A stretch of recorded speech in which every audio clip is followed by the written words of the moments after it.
Hello, everyone. World famous Settlers Lament here. And it's not my fault we're late. I want to be clear on that. I always make sure that the correct fault, this is just called justice, by the way. This is just people getting what they deserve.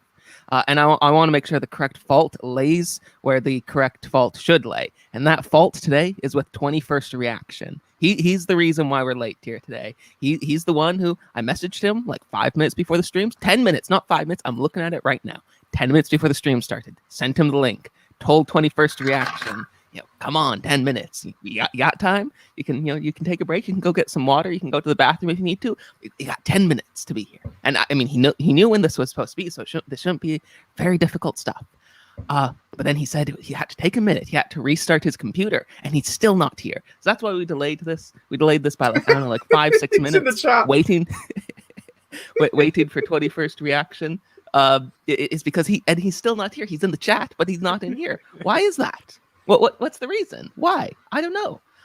But this is not my fault. It's just like I'm not doing this out of pride. I'm not doing this out of like shame or anything. This is just justice. That's just what this is. I just want to be clear about that. So I don't know. What do you guys have to think about 21st Reaction and his laziness? Execute Order 66. Whilst the behavior of 21st Reaction is abhorrent and should not be pardoned, we also should have no shame in keeping the plebeian chat waiting for the superior beings on the panel to take their time to arrive. That is very true. That's an important point to make. I don't really care if I waste your time. The viewers. Like, I'm more important than you. Do the viewers have 6,000 subscribers? Nah, sorry. I do. You don't. Maybe if there's some big people in chat. Maybe if Sargon comes around, maybe I'll start caring then. But for the time being, I don't care because all of you guys in the chat, you got less subs than me. If they did have more subs, hey guys them. In the chat. If you want me to subscribe to you in the chat, guys, just post your at. Let's get you one more so you can be slightly more important in the eyes of the settler. What does the Lord say? By their subs you shall know them. Oh no, please. Very true. And Nico King at Settlers Lament. It's me, Clavis. Can I ask why you blocked me on Twitter? Because you're cringe. That's why I blocked you. You think I remember why I blocked you? Do you have any idea how many people I've blocked on Twitter? A lot. That's how many. I block a lot of people on Twitter. Every day I try to expand my block list by a minimum of 10 people. And you just had to make it on the list. I'm sorry. But you must have done something cringe. I don't know why, but you deserved it. That's the reason. Now, of course, if you want to donate some money to Settlers Lament, I'll unblock you. But until that happens, you're blocked. So, okay. Yeah. Okay, so hello, 21st Reaction.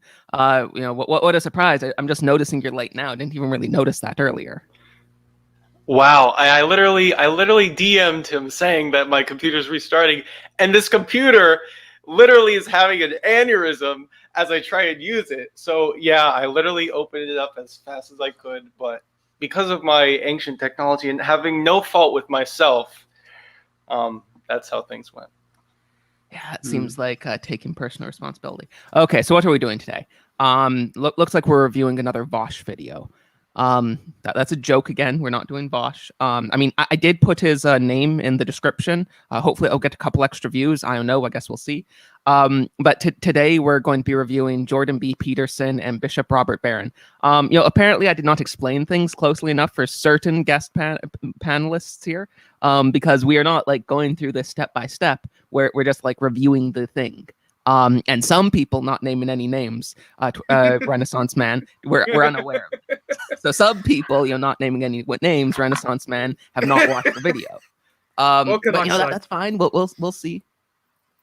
I'm sure I can discern what happened from you guys talking, and then I'll just poke him where I can. Yeah. Did Vaush get back to you on the subject of doing a Bible study with us yet, Settler? What? Oh, Vaush, no, this is important. Thank you for reminding me. I forgot about this. So for those of you who may have missed last week or on the last Bible study I did with Lambuddha here. By the way, Lambuddha does a weekly Bible study on his channel on Saturdays normally. So make sure to check that out. And I appear on that every single week without exception. And always on time. Yeah. So I've actually little known fact. I've been on more of Lambuddha's Bible studies than Lambuddha has. But just a fact, man. But so I challenged Vaush to do a Bible study with me. Like what's the problem? I tweeted at him, "Yo, Vaush, I know you're afraid to do a Bible study with me and Lambuddha." And I tweeted at him again. What a surprise. No response from @Vaush, and it's been over 24 hours. What's the problem? Are you afraid of studying the Word of God? #Settler Vaush Bible Study. Make it happen. Or are you afraid, Vaush? And guess what? Turns out Vaush is afraid. Vaush doesn't want to study the Word of God. Vaush just wants to, promote communism. So everyone make sure to tweet at #Settler Vaush Bible Study. Tweet that @Vaush. Tell him, be polite. Don't call him a coward. Don't say that he's afraid. Only I'm allowed to do that. But tell him to do a Bible study with Settlers, Lament, and Lambuddha. I'm the only one. Me and Vaush are the only ones that actually get their name. The # Lambuddha isn't important enough for that. Maybe when he gets a couple thousand subscribers, he can get his name in the hashtag. I accept. Today, I don't know. Does anyone want to start with the actual topic of today? So for today's topic, by the way, my name is Sean Fisher 2.0. Subscribe to my channel. Sorry, had to do a plug there.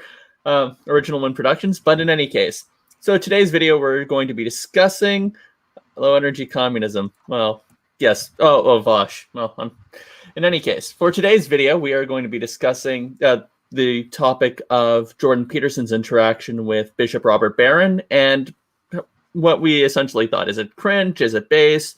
A lot of people have attacked the discussion for a few points, like when Peterson said, "Oh, the Catholic Church, you guys accept the tenets of evolution, right?" And Barron was like, yeah, we do. And Cringe. And everyone was like, cringe. Now, I don't think that I don't think that's necessarily wrong if we're relegating it to a specific subset of animals.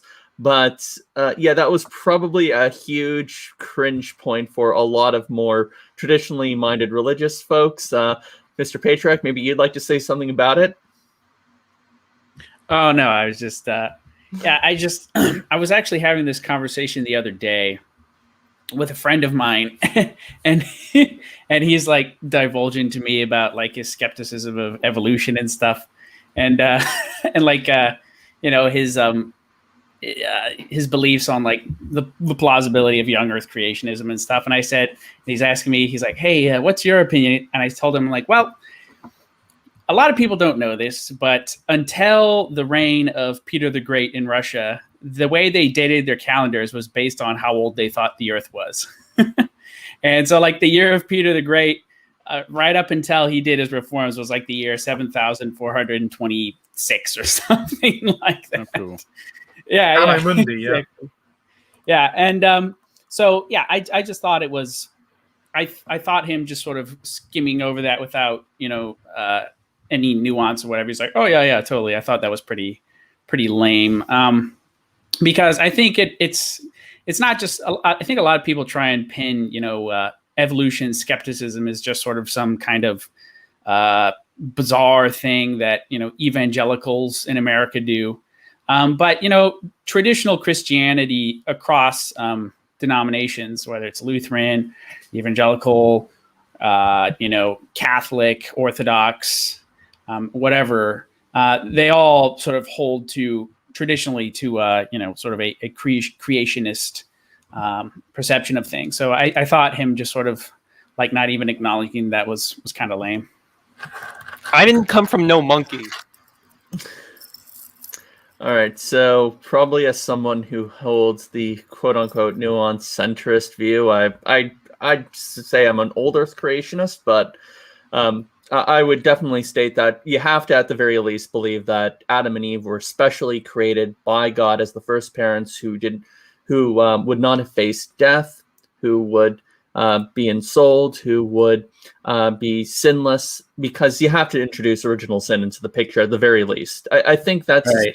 Probably as close as you could get to accepting evolutionary theory. I think even a lot of Catholics have this notion that, oh yeah, we're basically just deists now. Yeah, I'm sure maybe Adam and Eve were like one out of a series of people created all together at once, but it's not really a tenable position in Catholic theology.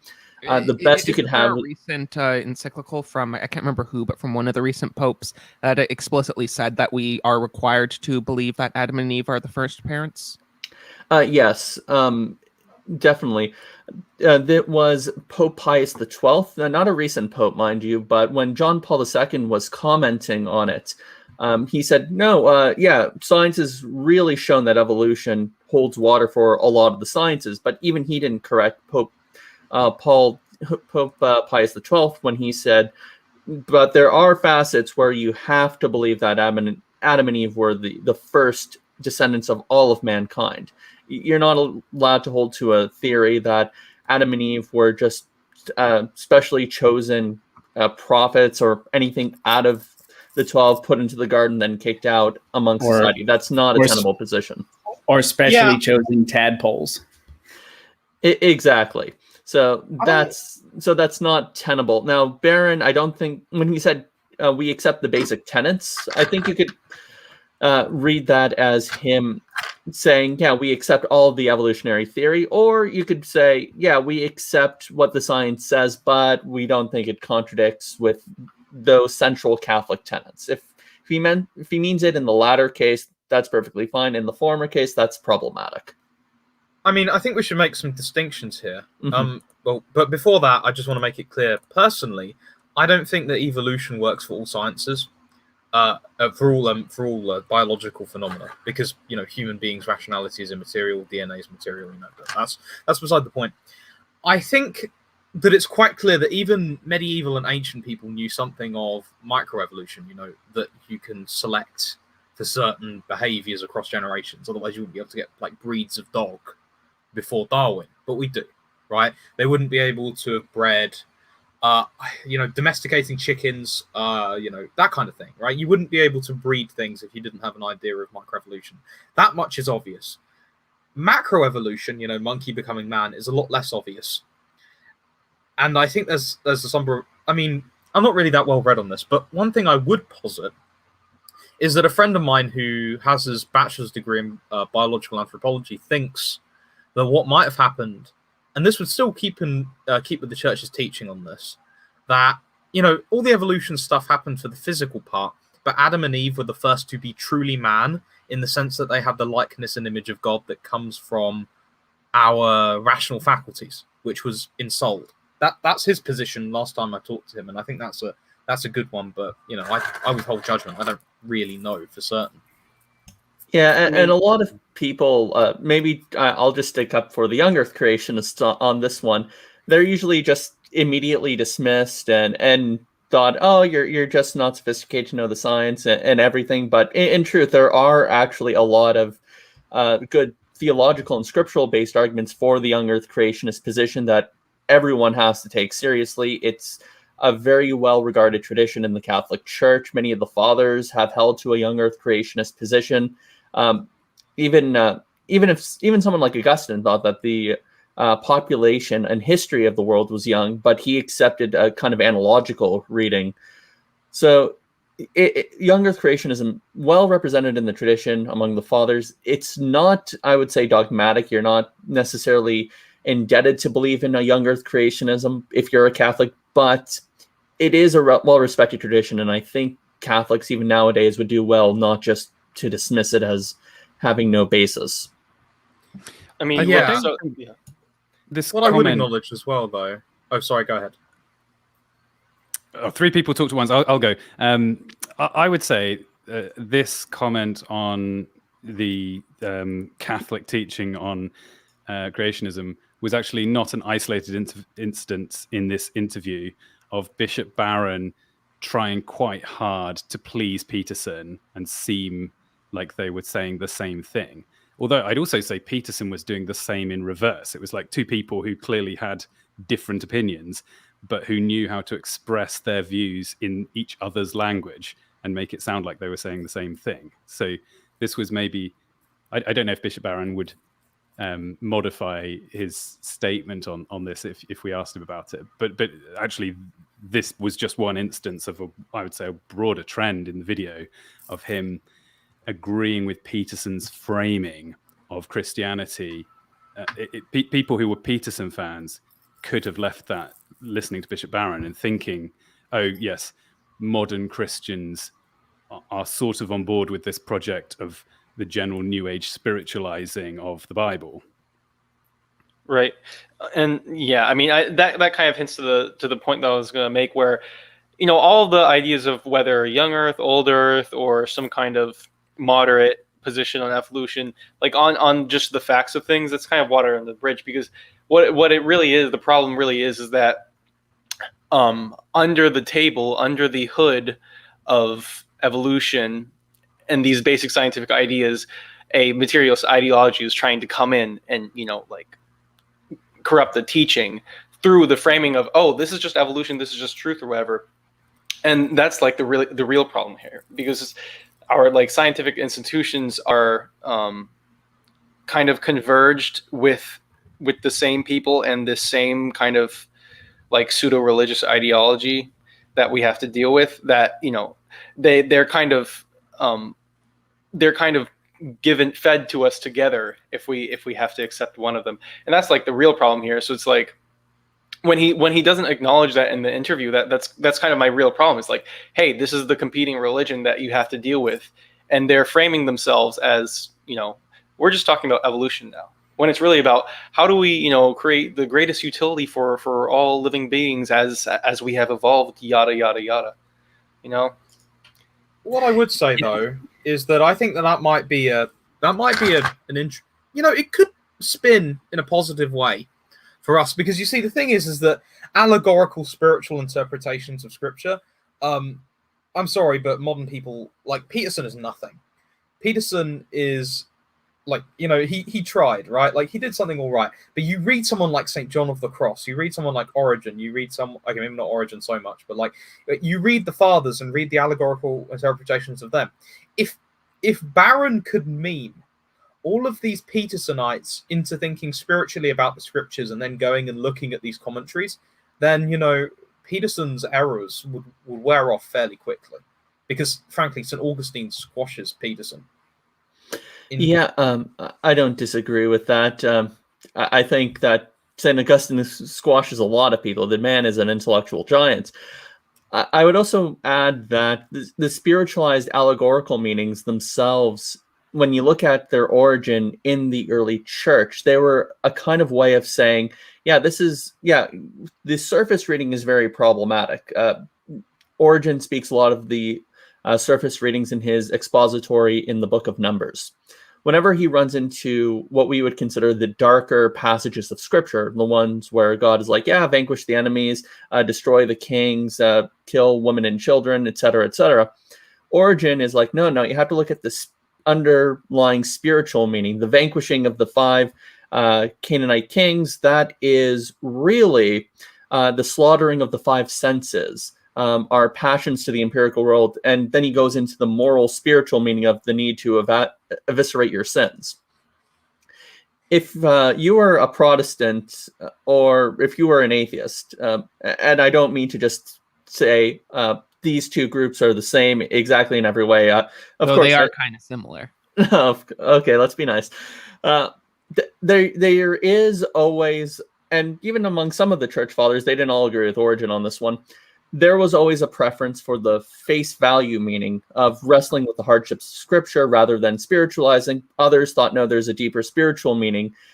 Either one is fine. They both have a kind of tradition in the church. My only point is the whole purpose of these spiritual meanings was that if you look at the surface and you reject it, there is a truth you have to get at. And the only way these traditionalist readings are legitimized, I would never have come to Origen's reading. It's like if I was to pick up the Bible like any other book, it's super ad hoc. How would you ever read that? But if you accept Origen as giving a hermeneutical tool that was accepted in the tradition of the church, no, that is a valid way of reading the text.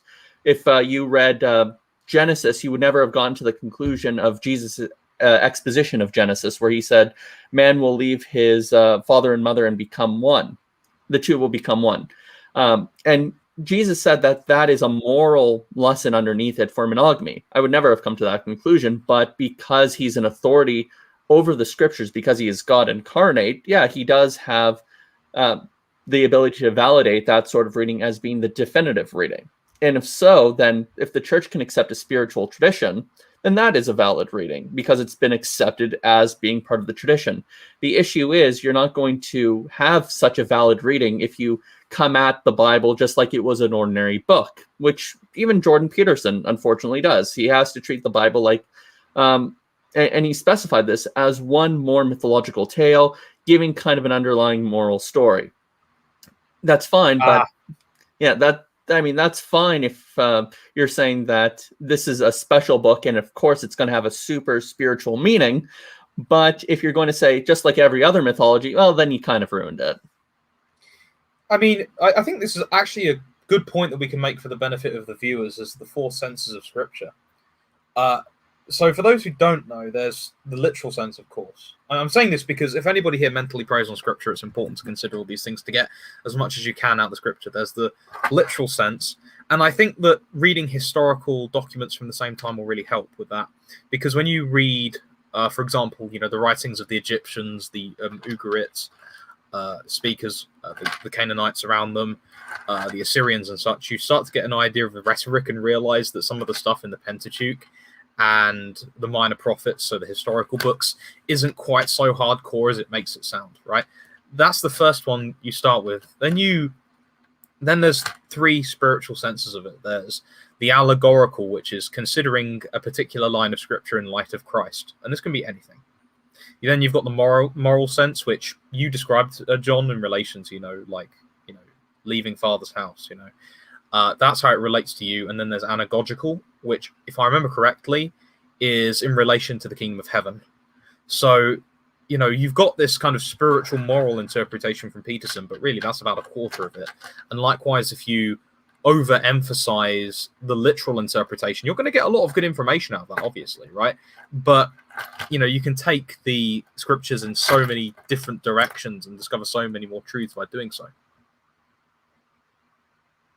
Yeah, I suppose now just quickly is a good time to mention the role that Mr. Patriarch and Lambuddha are here for today, and that is to prove that Catholicism is cringe and blue-pilled, as of course the two non-Catholics on this panel. So I'm quite intrigued for you guys to attack Bishop Barron as much as you can and prove how cringe he is. Well, let me make a jab then. So. I think it may be that Bishop Barron is not so familiar with Jordan Peterson, although I think he probably knows more of Jordan Peterson than Jordan Peterson knows of Bishop Barron. Peterson says a lot of stuff when he's talking to Christians, even going as far as saying, I'm considering that Christ may be actually true, and really doubling down on this language. But I think Peterson's got his own idiosyncratic definitions for words like truth that don't mean true in the way that anybody would assume that he means it. So meanwhile, when Bishop Barron, during that conversation in particular, was again describing Catholic doctrine in quite woolly intellectual terms, I think that was playing into Peterson's hands, because I think Peterson wants to convince all of the religious audience that he has that he's really one of them. And Bishop Barron didn't really challenge Peterson. Peterson, however, was challenging Barron and saying, you have to find ways to incorporate these non-Christian new modern ideas. And Bishop Barron was basically saying, oh, yes, well, here's my very intellectual way of bending to your every whim. So I think the concept of, so he's a bishop, right? He's not just a random YouTuber. He's got real authority. He's a scholar. He's listened to as a big voice within the Catholic Church. And yet, to my mind, he totally failed for any of the Peterson listeners to really dig in and ask them, do you think that that Jesus is the way, the truth, and the life? He didn't take the opportunity to to do what I think needs to be done in a conversation with Peterson, which is to say Christianity is not one among many perspectives on life. It isn't just a collection of, I mean, this was a perspective Peterson directly said during that talk. He said, Christianity contains stories that are very old. And his view is basically, these are the distilled wisdom of the learnings of humans over many, many generations, presented to us in the form of a story. So when Peterson says this story is true, he means it in this weird, broad sense of like it contains useful lessons that will help us during our existence on this earth. But no, the Bible is primarily talking about a spiritual reality that is, you know, is much bigger and broader than just success during this lifetime. It's an eternal struggle. So I think as a representative of the Catholic Church, Bishop Barron completely failed to answer the challenge being presented by this Peterson phenomenon. And Bishop Barron, as I understand it, got famous for many things, but one of his big ideas was we should be hopeful because of the Peterson phenomenon. I think, based on that conversation, if the Catholic Church is doubling down on this idea of the Peterson strategy, more people will leave the faith clinging to this modern interpretation of religion than will transition from Peterson into the faith. I think that the conversation overall is increasing cringeness in the world. There you go. Wow. Okay. And just one quick comment to sort of back up Lambuddha's point there. As we determined in our last discussion on Peterson, Peterson is literally the theological heretic of a modernist. He's one of the few people that label actually probably applies to. So if that's the case, does that mean we just saw a Catholic bishop adopt actual modernism? No. Hey, I'm just asking questions. Okay. Give lip service to it. Settlers Lament, Marshall. Okay, I just think I want to make a point, right? Like, was it St. Paul that said, you know, you have to feed people milk before you feed them meat, or something to that extent? Yeah, right? he said that to Hebrews. Timothy, right? Yeah. So you're dealing with Peterson, somebody who's been stuck in academia, and holding fundamentally modernist positions, right? Somebody who doesn't even have, who, as far as we know, may not even believe in consensus in like a correspondence theory of truth, right? I don't know this for certain, but we're dealing with somebody who's highly off base here, and Barron is smart enough to realize this, right? Of course, he's not going to go in there and start. Before you start going in and start talking about the truths that are in the catechism, for example, right? Christ being of both divine nature and human nature, the coming of Christ, explaining the prophecies, etc. You have to reach common ground and gain, a friendship with him first. And you're not going to do that by whacking him over the truth immediately. That needs to come over time. And I think that Barron's aim, at least to some extent, might have been to use this, I think it's an initial conversation, to sort of build up a parlance with him so later on he can turn the heat up. Because, as we know, modernism is an error. We know that Jordan Peterson holds to, I suspect that we know that Jordan Peterson holds to many errors, right? And frankly, the error doesn't stand up to truth. So, Barron can bide his time. Barron can, agree with him and work slowly forward over time and change the tone of the audience, sort of like, boiling a frog, right? I haven't seen this interview, of course. I'm talking to someone right now and she's telling me that he didn't, I think that he didn't really compromise anything, but I think that has to be borne in mind as well. You can't just go in, Bishop Barron cannot just go in and start whacking him with scriptural truths and expect someone like Peterson to respond, because he's just simply not wired that way. Okay, I'd also sorry. May I no, you go. You're smarter. Oh wow! Well, great. Now I'm forced to let you go first. Just High IQ, John Fisher 2.0. Maybe I was galaxy brain tricking there. I just want to say, Renaissance, maybe, okay, we know that Peterson has an environment that he's been stewing in, and he has a disposition. Perhaps our bishops, including Bishop Barron, also have that kind of situation where they're in these mainstream circles. Being a bishop itself is a kind of political position where they can't form enemies, so they have a general tendency to be agreeable and to try and make compromises with the people around them in order to get what they want. So I've just never seen Bishop Barron in particular go full I don't know, just go all the way and be aggro and everything. This is if you want to make the argument for He's what? not supposed to do that. He's not supposed to do that. He's a bishop. Okay, but exactly, but that's why I'm saying. So if you want to make the argument for being nuanced and compromising and gentle, then go over with the boomers. But this is 6 hot-blooded young men that want to fight. So all right. Yeah, but fighting doesn't win. Whacking the head on doesn't work. You're not gonna take Jordan Peterson, slap him with a Bible, and he's gonna believe it. It's just not going I'll to tell work. you what Bishop Barron should have guys. said. So if anyone is interested, that Bishop Barron did do a video a while ago where he did want to tackle the Jordan Peterson phenomenon, and he was actually quite critical where it mattered. So one such example is that he compared Peterson's approach to a kind of Kantianism. So Immanuel Kant, famous Enlightenment thinker, he kind of relegated the religious stuff, God, theology, to the moral realm, and said, oh yeah, Jesus is kind of like a moral teacher. And this metaphysics stuff where we talk about God as being all powerful, all this or all that, that's noumenal. We don't really know anything about that realm. We have some kind of language to approximate that, yada, yada. But that's just so much beyond us. We don't have to discuss that. We need to discuss rather the moral truths of Christianity.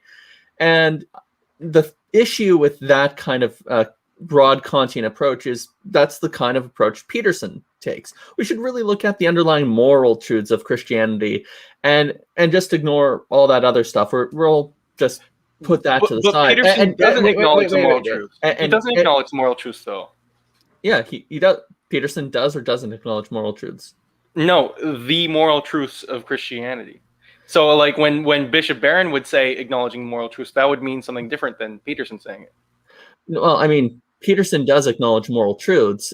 He even debated that topic, funny enough, with 2 other academics. One was William Lane Craig. The other, I forget her name, but she's married to she's married to like a very famous psychologist, Stephen Pink. In any case, I think what 21st Reaction is trying to say here is Peterson might adopt some of the more core Christian moral truths, but he certainly does not take any stands on the more controversial, like sexual stuff and stuff like that. Right. So even on the pronoun issues, which is what he became famous for, he was always very specific to say that I'm happy to use your pronouns, just don't tell me I have to do it. Right. Yeah. I mean, yeah, that's like a very classical liberal respect my freedom critique, which, yeah, it doesn't really hold up because freedom exists for the good. The enemies of the good know that. And of course, they turn something else into the good, which is a huge issue in itself. But just to get back to the underlying point I was getting at, Barron criticized that approach as saying, look, yeah, you could talk about the moral truths of Christianity all you want, but we also make miracle claims. Jesus literally rose from the dead. It's not just like a moral tale. You go back in time, you go to the grave, you'll see it empty. You'll go to the apostles. Jesus is there in body. If you talk to other people, they would have said, yeah, he was crucified like 2 weeks ago. This is the kind of empirical truths we would make about the world. And those are true. We have to hold fast to them. We can't just spiritualize them away. And that was the underlying lesson that Barron was trying to put forward. Now, of course, he's brought up some kind of friendship with Jordan Peterson. He's even on a first-name basis with his wife. Yeah, tell Trudy about this amazing video of the Rosary. He's doing his job then. Okay. Yes. Yeah, he is doing his job. Sometimes you do have to mull over some of the stuff you do agree with. Barron is right that Peterson right now has enemies with the woke, and that's something that they actually have in common. Classical liberals of Peterson's bent traditionalists, we have like a greater enemy. And yes, the ills of classical liberalism brought on the woke in the first place, but at the very least, like, is it really the time to be purity testing potential allies right now? So, okay, I'll tell you exactly what Bishop Barron should have said in this conversation, that in my opinion he did not. He should have Repent said, and believe in the gospel. yes, people of Peterson, I see that in every way you are very religious. For as I walked around and looked carefully at your objects of worship, I even found an altar with this inscription, to an unknown God. So you're ignorant of the very thing that you worship, and this is what I'm going to proclaim to you. The God who made the world and everything in it is the Lord of heaven and earth, does not live in temples built by human minds. I'm quoting Acts, but I changed hands for minds. Because I think you can't just approach the conversation as let's build bridges and say, oh yes, Peterson and his wife have nice things to say about the rosary, and that's a Catholic-y thing, right? So as long as Peterson can appreciate the tangential side, he's on the same side as us on the culture war. So basically we're saying the same thing, right? That's what everyone will take away from the conversation is like, okay, Bishop Barron is desperate to show that he's part of the Peterson crew. And in my opinion, Peterson is definitely not preaching the gospel. You see, I don't think that's the correct approach because, you see, St. Paul was dealing with a bunch of philosophers. Peterson is a psychologist. So you deal with a psychologist like a psychologist and you deal with philosophers like philosophers. He talks about being a psychologist all the time. And you deal with sophists like you deal with sophists. Sorry, what? Like two people talked at once. I was saying that Peterson talks about being a psychologist all the time, but he's often straying outside of that domain and doing a lot of philosophy. Of course, yeah, and I'm a computer scientist by trade, and I think in terms of theology, you've got to approach people on what their training has given them, and Peterson has a huge dose of Jungian psychology, so you start there and then you work in the more objective truths as time goes on. It wouldn't be the same as St. Paul approaching a group of maybe Platonists, maybe Stoicists, So I don't think that the same approach would necessarily work. You've got to be all things to all men, as that St. Paul said. And I think this is what Barron is attempting to do. But with with no barbs. I think that's my basic complaint, is that you need to be clear when you're talking to somebody. Is this an exercise in only finding our commonalities? Or at some point, do you have to say, my most core and most important tenet is something you disagree on? And Peterson will wriggle and try and get out of that, and he'll never admit. But fundamentally, I think you could pin him down and at least for the listeners to realize that the Catholic Church cannot simply bow down before the god of popularity. But the moment you pin him down, he's not going to convert, and it would win a lot more souls if you were to convert Peterson willingly. Perhaps. So here, Mr. Patriarch, like, share, subscribe, check out my videos. Now, as the adjacent heretic with Lambuddha here, outside of the blessings of the papacy, I would mostly what I was focusing on during the Peterson interview was what Peterson was saying. So as far as Bishop Barron, I more or less agree with sort of the general things, like sort of brushing over the sort of illusionary thing. I thought was problematic. Kind of engaging on this with this. Now I take sort of the fence sitter position between Lambuddha and computing the soul a little bit, because I understand that, when you're it's one thing to in human relations to take a piece of work, whether it's a video or a book or something, and then analyze it and take it with a scalpel, be like, this is where he's wrong and whatever. And when you're talking with somebody sort of face to face, though, it's a little more, I think humans are generally speaking conflict adverse for good reasons. Like we're sort of designed. Humans. Yeah, cringe humans. But yeah, so what I think is that talking to Peterson in terms that he'll understand in ways that he can engage with is useful. So I'm with you there, computing the soul, but I'm also with Lambuddha in that I think he should have had a kind of a, if not the barbs, be like, all right, so here's the, you've said a lot of interesting things, Dr. Peterson, blah, blah, blah. I think this is really interesting stuff. I think this is very valuable and is bringing people, getting people interested in religion. But, fundamentally, we have this issue here. Bam, insert gospel message a little bit and sort of be a little bit more upfront with that. And I think we could all agree that sort of maybe that would have been a nice little slice of baseness that the audience would would respond to without sort of being turned away. Because on the one hand, you're not just throwing a Bible at the screen and being like, repent or burn in hell or anything like that.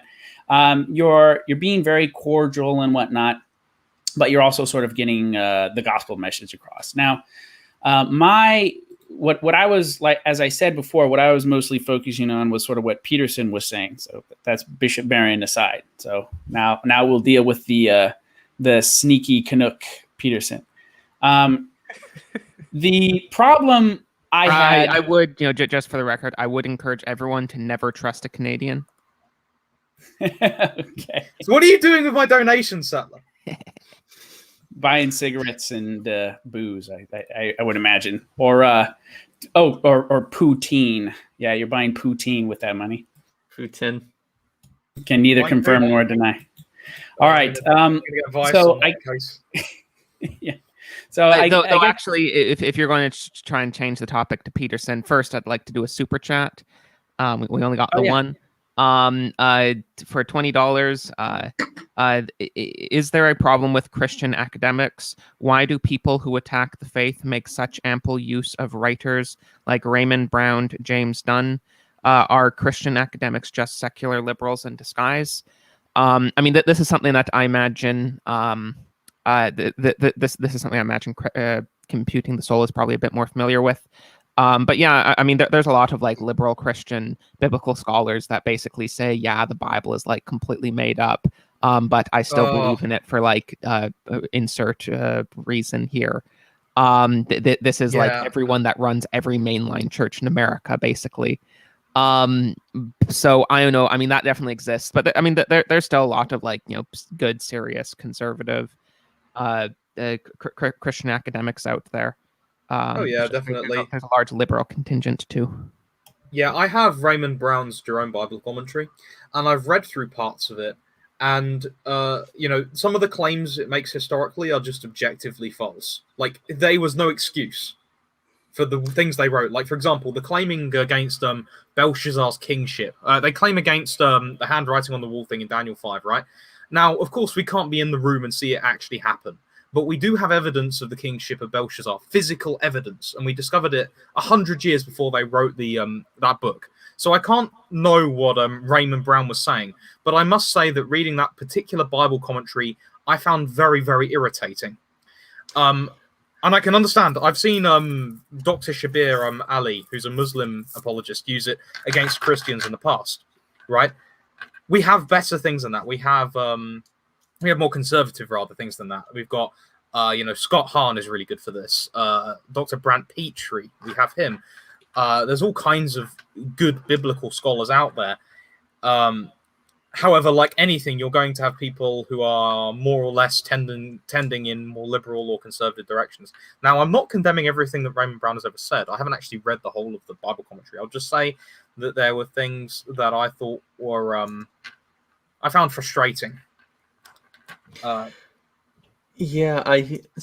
have read Father Raymond Brown's treatment of the narrative stories in the books of Matthew and Luke, especially the chronologies and of the genealogy of Christ in both of them, and he's very dismissive. So he attacks what is considered to be the one of the main historical understandings of reconciling those two passages. The idea is that Joseph has two patrimonial lines, one through a biological father and another through his legal father, who is his father by means of a Levirate marriage. Brown gives a bunch of critiques, and I investigate those critiques. I found them to be, while good objections, ultimately wanting.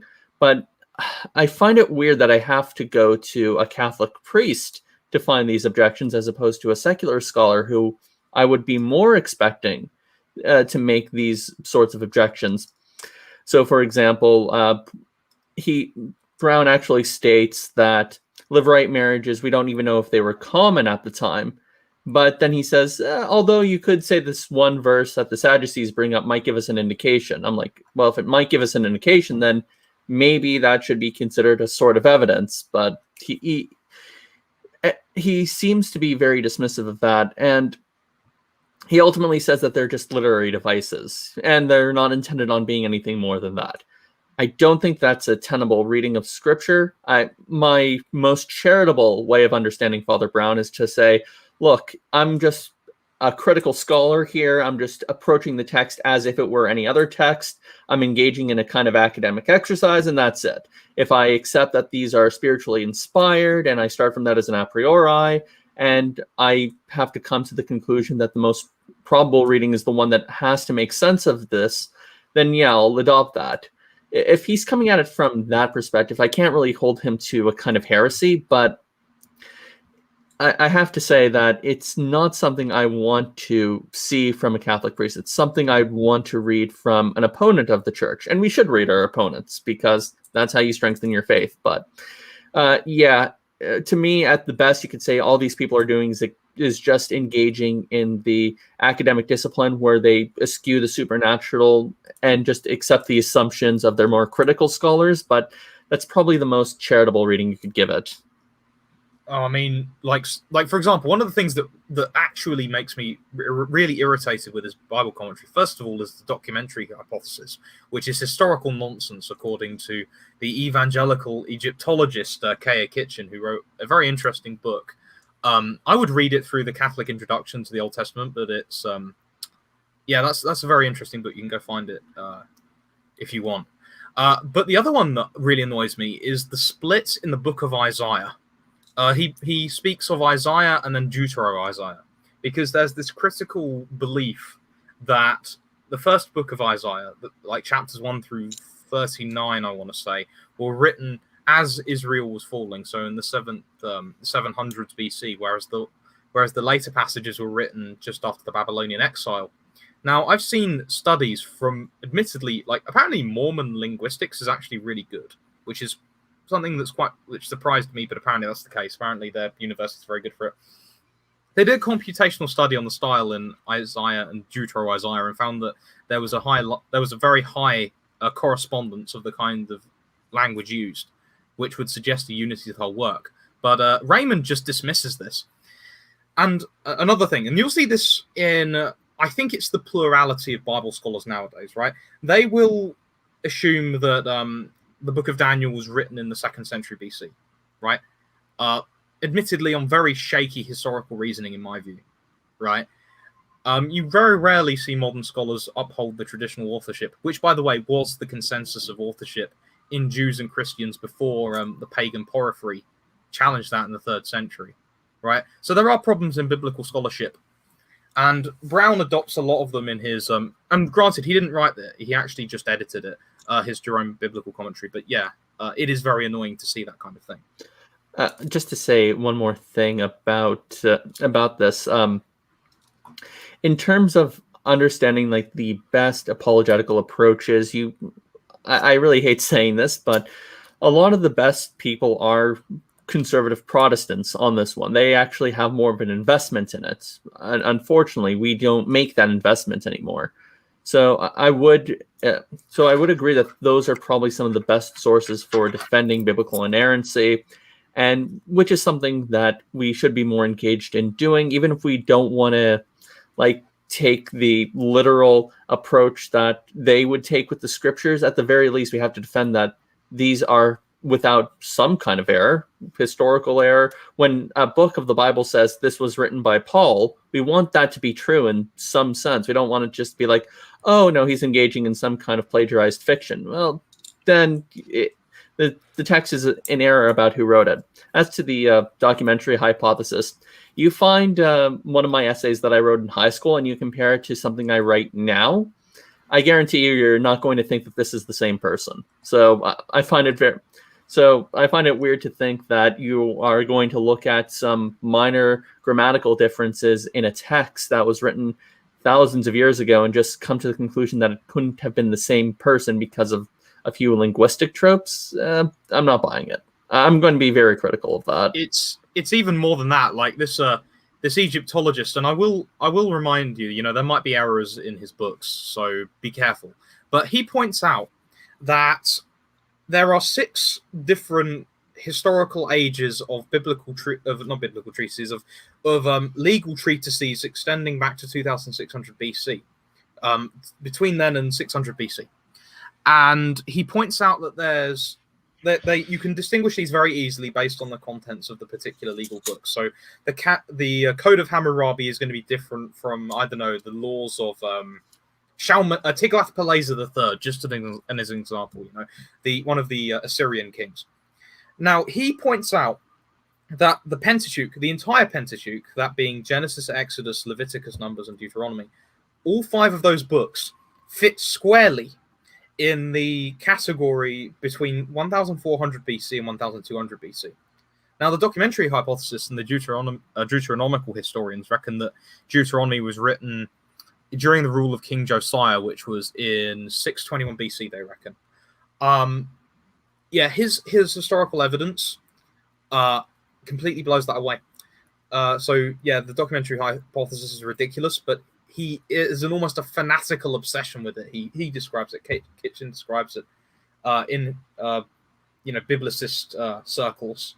So it won't go away for just for the sake of that fanaticism. It's going to still persist, I think, and it still does, although it's slowly fading away. Thank God. Wow, we have 2 based lay theologians here. For those that are not, they went into the minutiae of that question, but for those that aren't so. I don't know how to say it, but autistically focused on the specifics and the theology of it. The basic point about that question is, Christian academics.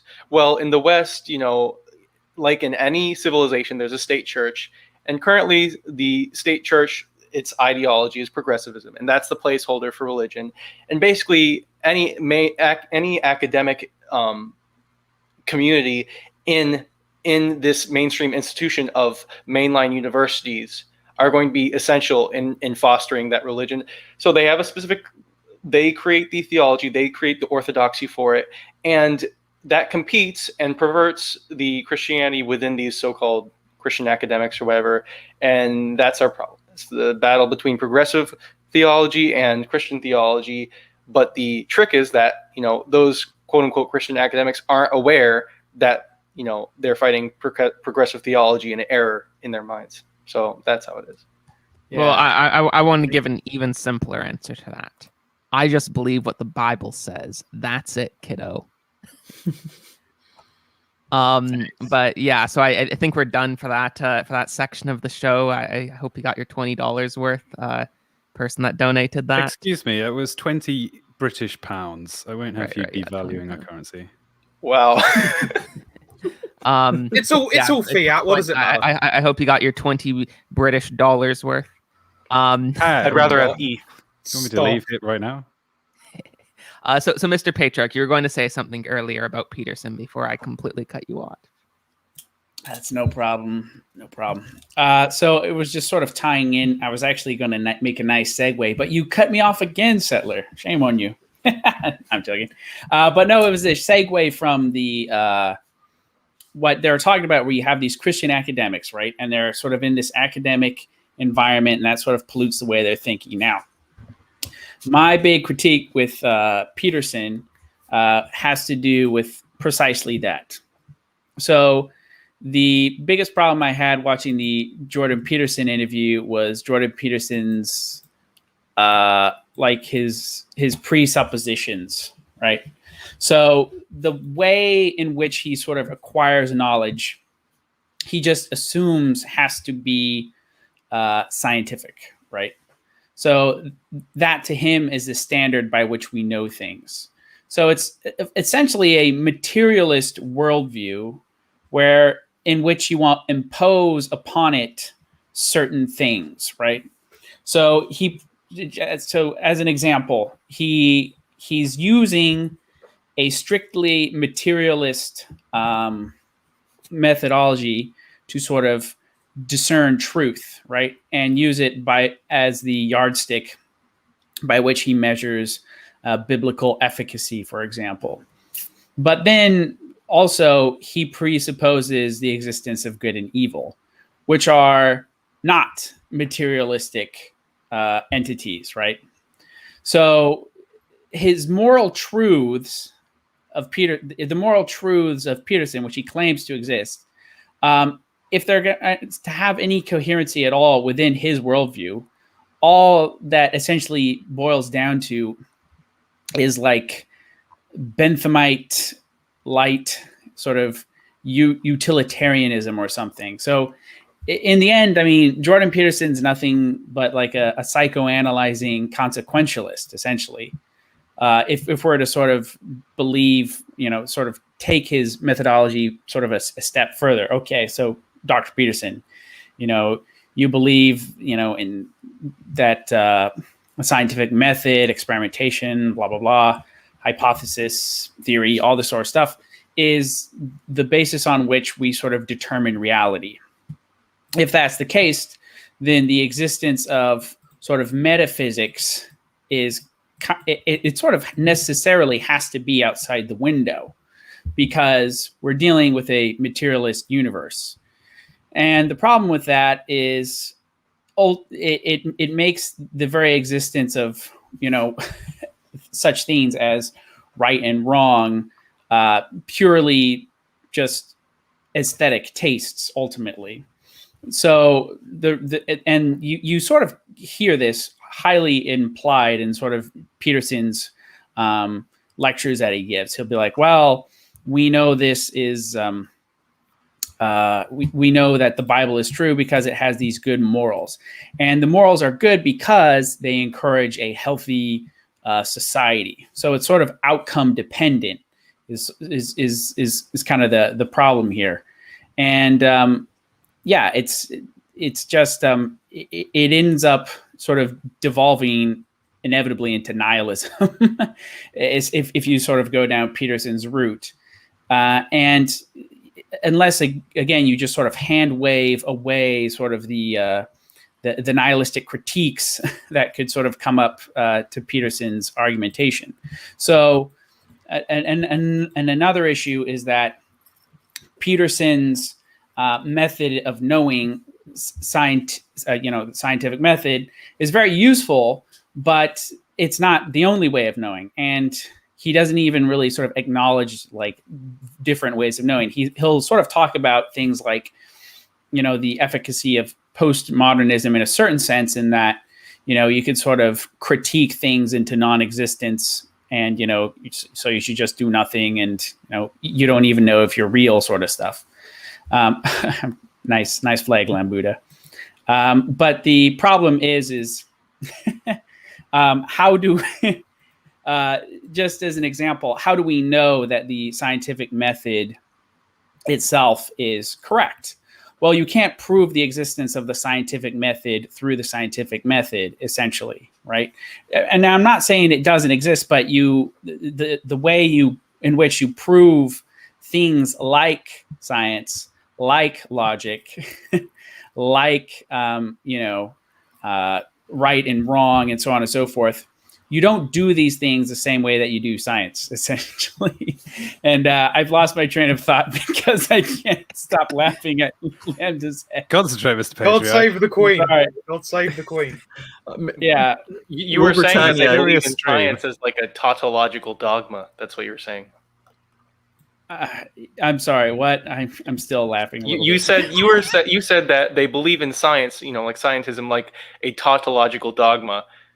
Well, right, because and they also just and not only that, but the implication of that is, if that is indeed the case, then the things that Peterson claims are good and evil and moral truth, all these things are just non-existent. They're non-entities because the only method of knowing is fundamentally materialist, right? So Dude, just let us ask him right now because you have him in the room right there with you. Oh yeah. Well, I don't know. I think he's going to the bathroom. So Peterson gets around some of the meta-ethical issues found in materialism by way of expanding the definition of truth. Truth is no longer that which corresponds to reality. Truth is a pragmatic consideration. He totally sidesteps it. He totally sidesteps it every time. It's so annoying. Every time, but that's the thing. So if truth has to correspond to material reality, of course morality isn't going to be true. But if truth is that which is useful, and religious teachings provide useful things, then those religious teachings are true. Now you had to expand your definition of truth, and there are a few issues with a pragmatic understanding of it, but he has to give that up, that more solid reality-based understanding of truth up, in order to accomplish his ends.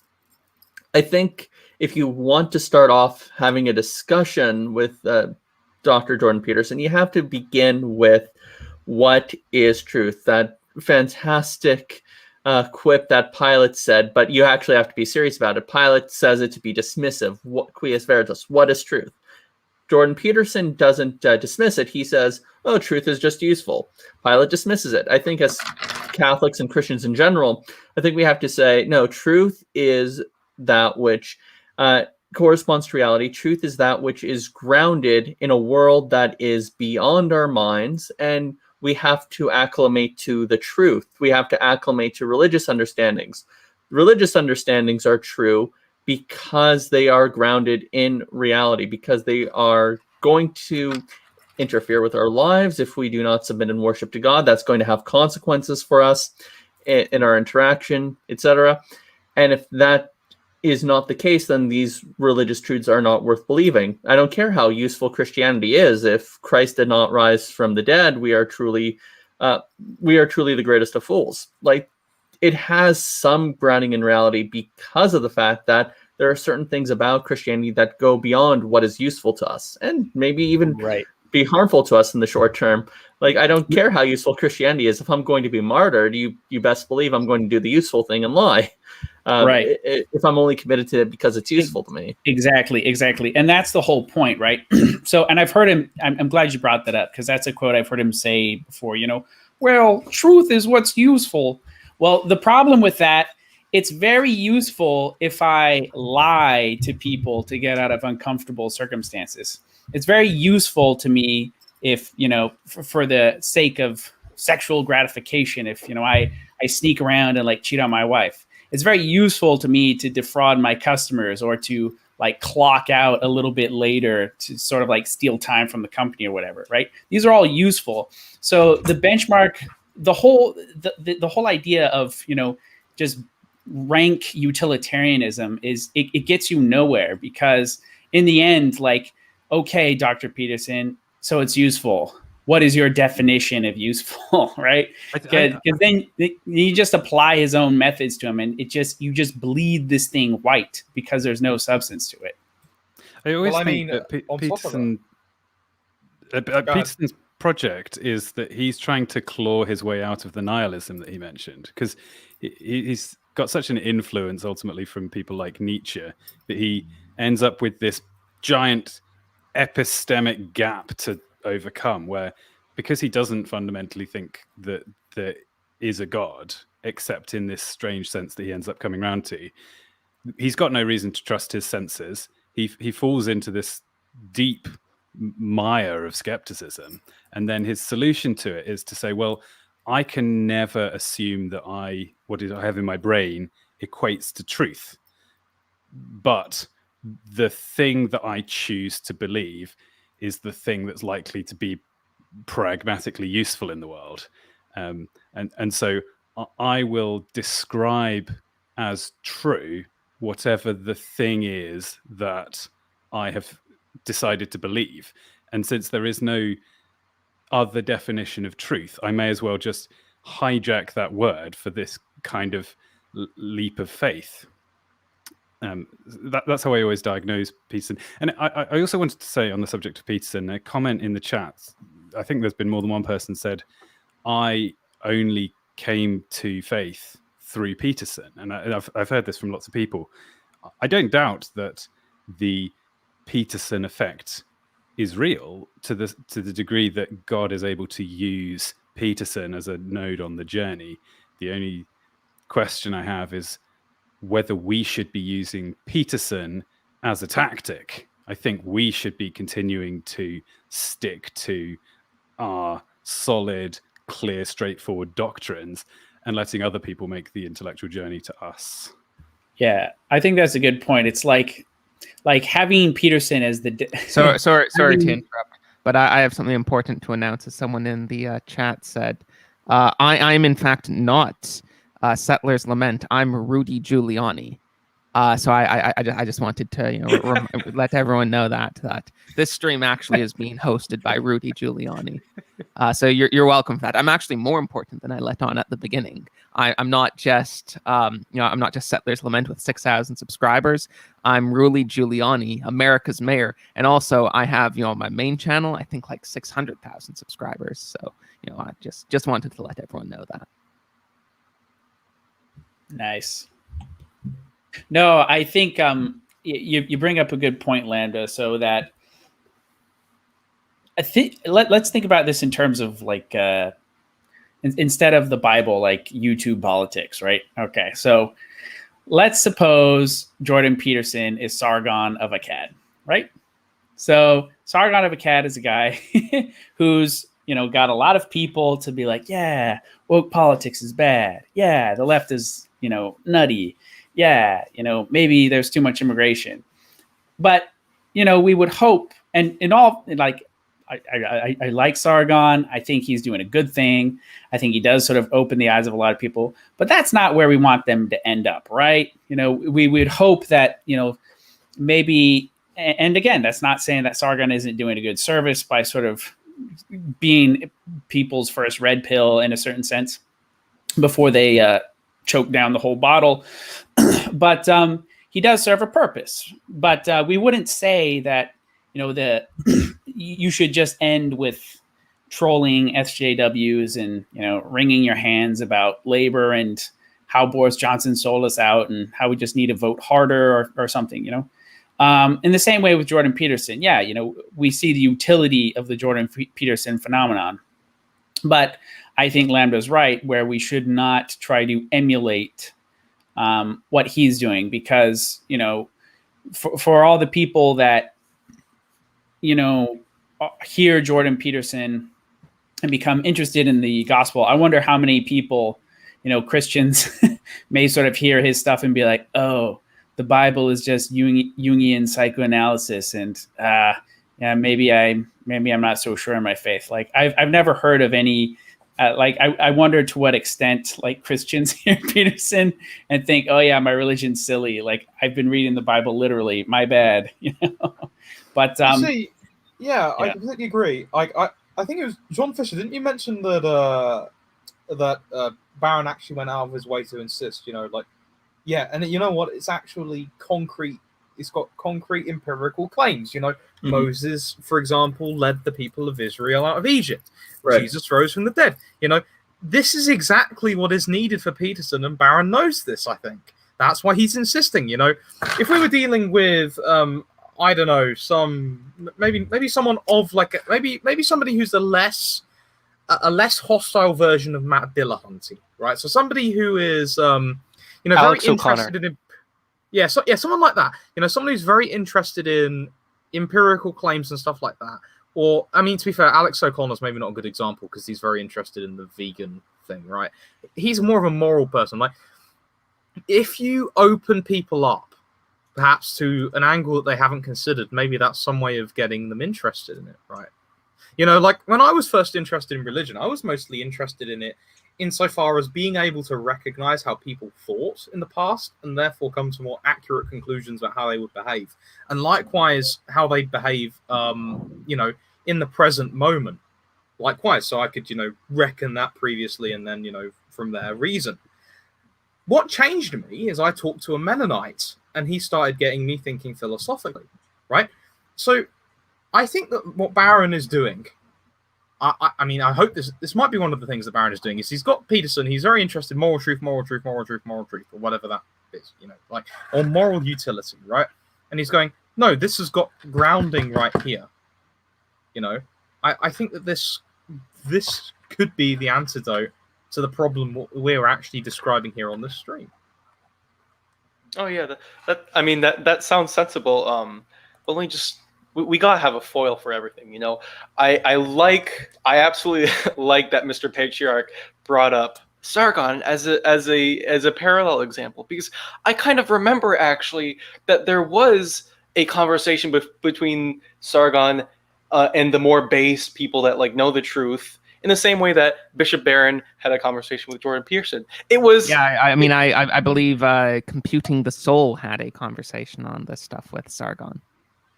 It was Charlemagne. No, that was on UKIP, but you did have a conversation with him on this, didn't you? Yes, briefly.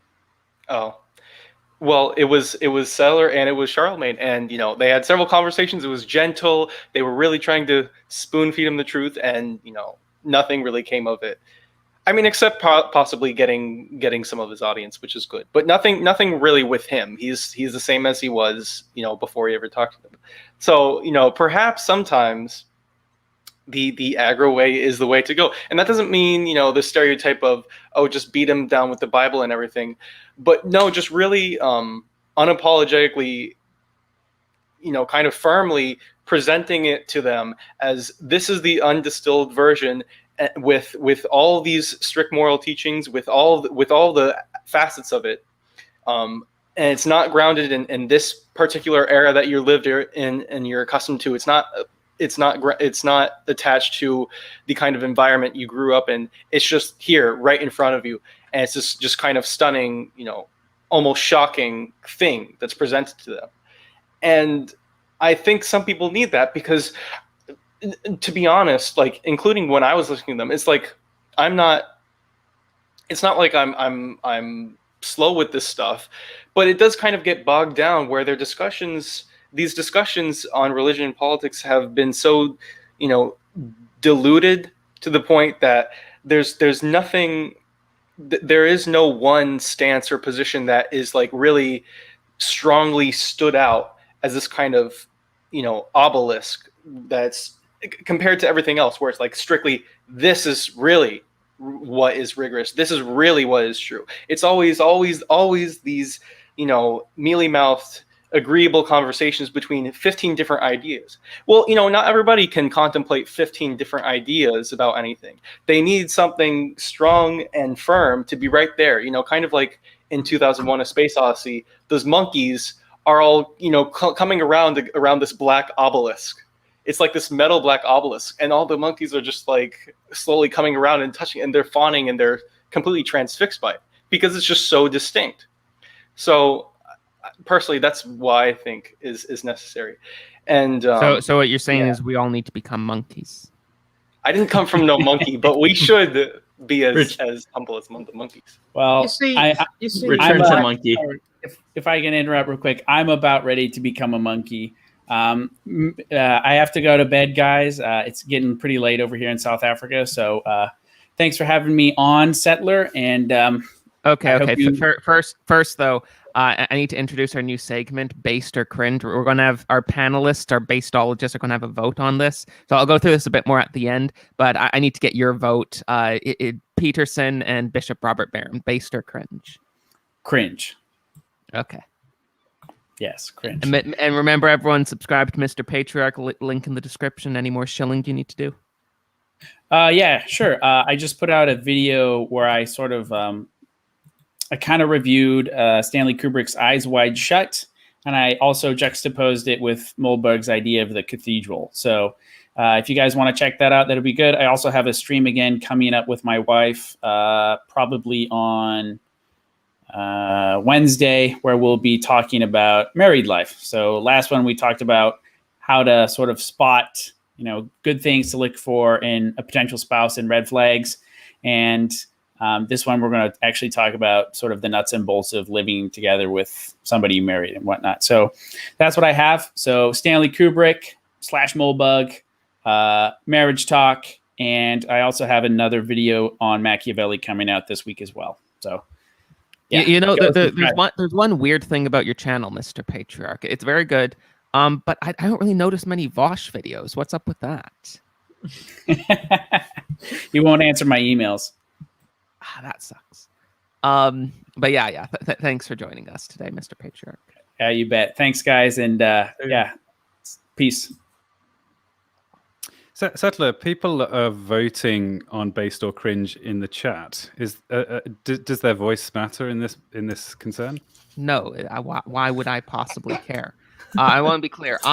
So I'll explain the based or cringe thing right now for everyone. Though we'll have the panelist vote at the end. How this works is I am Basticus Maximus. I'm the one that gets to determine based or cringe, and it's all up to me. Just so we're clear, at the end of the day, I'm the one that gets to determine this. But out of my collegiality with my brother basedologists here, I will allow them to vote, and I will take their vote into consideration when I make my final decree. I will usually concede to go ahead with whatever the conclusion is of my brother basedologists. But if I need to invoke an ex cathedra statement and go against what they say, that's fine. I can do that. That's up to me. So that's how this is going to work. Everyone on here gets a vote. People in the chat, you don't get a vote. I mean, yeah, you can talk if you want. I'm going to ignore you. I'm going to make fun of you, maybe. But I'm not going to take your votes into account. This is not a poll. This is the experts voting on this. Okay. Just make. Can I clarify my qualifications for being part of this process? Yeah, of course. I have not studied basedness at any sort of academic institution. I studied it autodidactically. My lack of education in this area is my qualification. I mean, lack of education is pretty based. I mean, ideally, I would want someone that has never been to any sort of formal school. That would really be the ideal basedologist. That's hard to find. The mythical, uneducated elitist. Yeah, it would be pretty based. Okay, so moving on. I got another super chat from Julian for $25. Lovely stream. Need more Vaush. As a newly confirmed Catholic revert from atheism, this whole Bishop Barron and Pope Francis versus the trads for the pure view of Catholicism is difficult to parse. Thanks for helping. Yeah, I mean, I would like to say, like, I'm not like super anti Bishop Barron. He perhaps was not, did not do some of the greatest things he could have in this live stream that we're reviewing. But at the end of the day, I still think he's pretty good. I think he's overall done a lot of good. So I don't want to make this look like I'm just like totally ragging on him. And in addition to that, I mean, I'm also not a trad. I'm anti-trad, as everyone knows. I just wanted to clarify that. But thank you very much for the donation.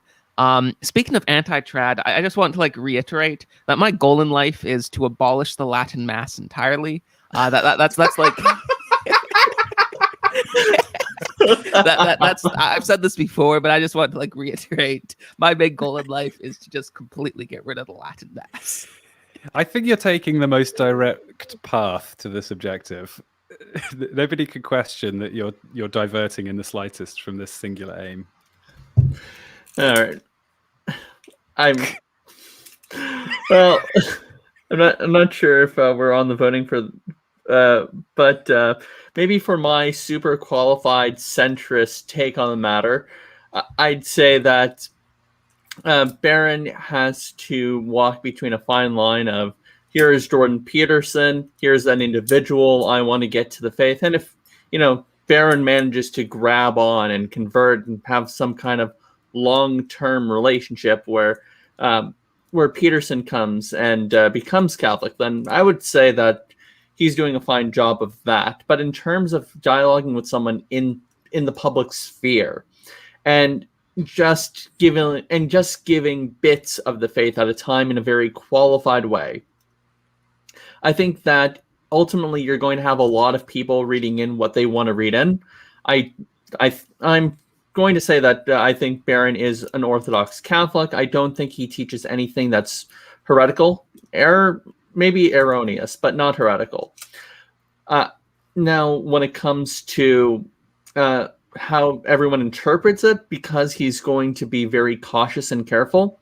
If you're coming in as a trad, of course, you're going to see Barron as a modernist. If you're coming in as someone who supports Jordan Peterson, you're going to say, okay, he agrees with Jordan Peterson. If you're somewhat cautioned about it and know about Barron's background, you're going to say, okay, he's giving his view, but he's just qualifying it. I think you really have to know the actors here before you could come to a conclusion on their motive. But I think in a public setting, you're going to want to be more forthcoming rather than tiptoe around. And I think that's where the cringe comes in. Yeah, I basically agree with that. It's not really time yet for the official votes. But yeah, I mean, I would say my main sort of critique of Rudy Giuliani, my main critique of Bishop Barron would be that I do think it's very important to try and reach for some common ground. I do think it's very important to reach for common ground. This is always how arguments work. If you want to have like a serious argument, you don't want to just like throw the Bible at someone. There's usually two parts to the argument. The first part is what do we agree on, and the second part is how does what we agree on necessitate you to adopt what I want you to adopt. This is a very common way of doing arguments. It's not the only way, I guess, but it's very common, and it's a good way to argue. And I suppose that the main problem with Bishop Barron is there wasn't really enough of the challenge part of that. He didn't really challenge Peterson as much as he could have or should have. I'm undecided on like the evolution creation issue. I honestly, I know this is cringe, but I lean more towards the evolution side. But yeah, so I mean, I don't really have a problem with Peterson or with Barron that he tries to emphasize that at least certain aspects of evolution is compatible with Christianity. And I find with a lot of people just in evangelism that that can be an important thing to emphasize, because a lot of people their mind just totally shuts off if you go straight to creationism. So I don't really have a problem with stuff like that. But if you don't get like to the actual challenging part, and these are things I know the Bishop Barron has talked about a lot, that Christianity matters because it's real, not because it's a good belief system. I know in his other videos and stuff, he's talked about these types of things all the time. And that's why it's important that he should challenge Peterson on this a bit more. In the world of marketing, there's a principle for communication, which is you go through 4 stages: situation, complication, question, and answer. So you lay out, first of all, the situation, and that's the things everyone's going to agree on. I think that's what we're all saying in common. You need to build bridges with people so that they'll listen to you. Then you need to say, what's the complication? Introduce some kind of problem that's going to resonate with who you're talking to. Then a question that should arise naturally out of the complication that they need to address. And then the answer.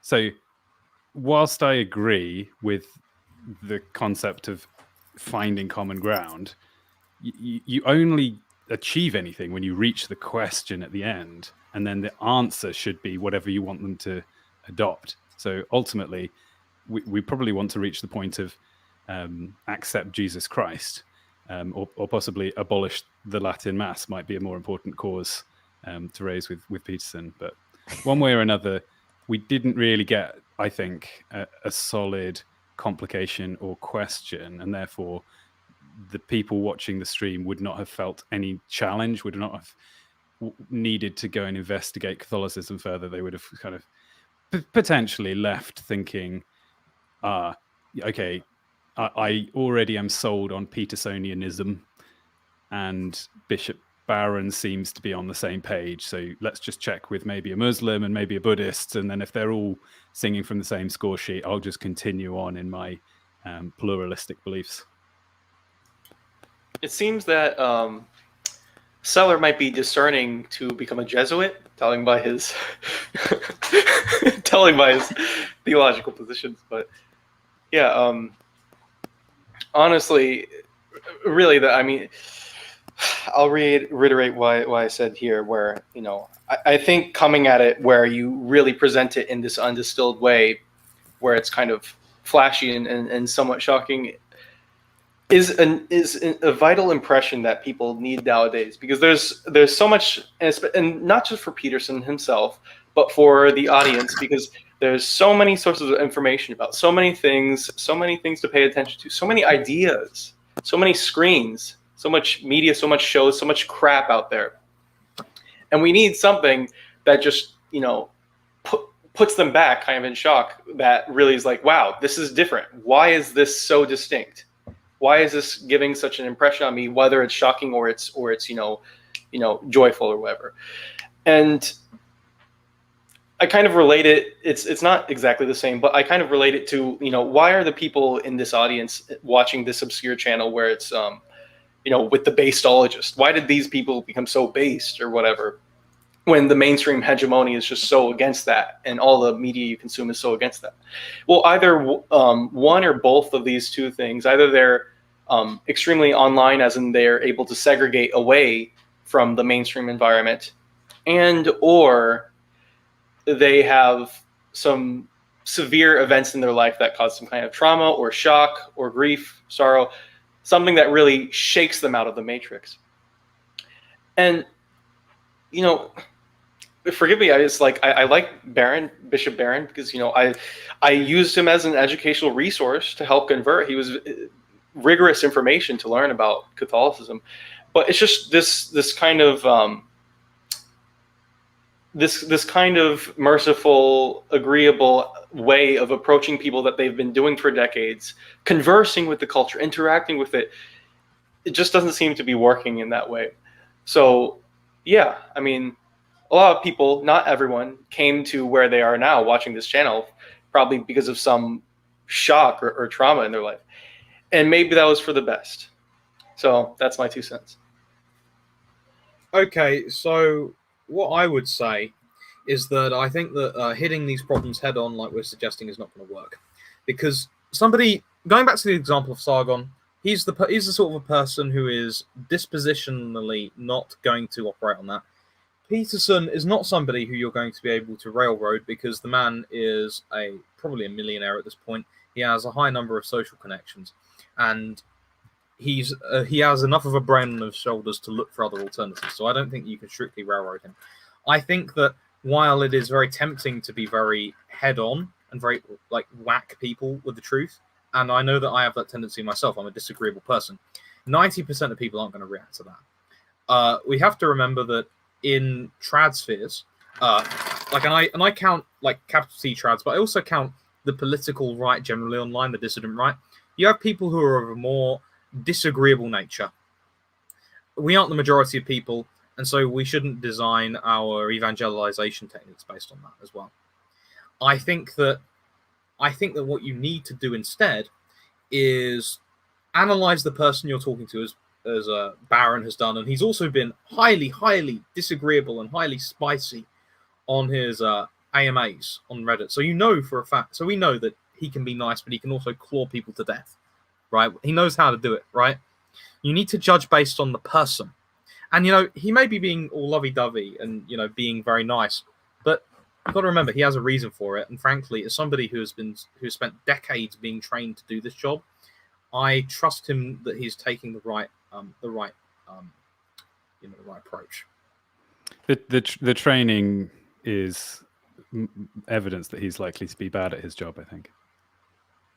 Well, I mean, he's got hundreds of thousands of subscribers on his YouTube channel. That's true.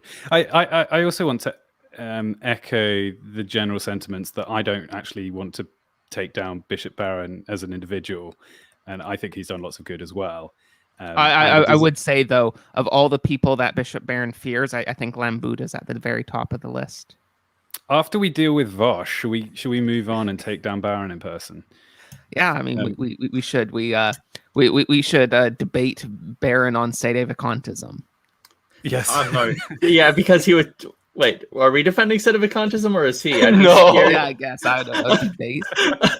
I'd be scared with either answer. I'm joking, guys. All right, but we need to invite Bishop Barron to our Bible study. Yes, that would be great. He's had a great effect in many areas, and we're kind of nailing him on one appearance with one individual, and who knows how much prep he actually did for this.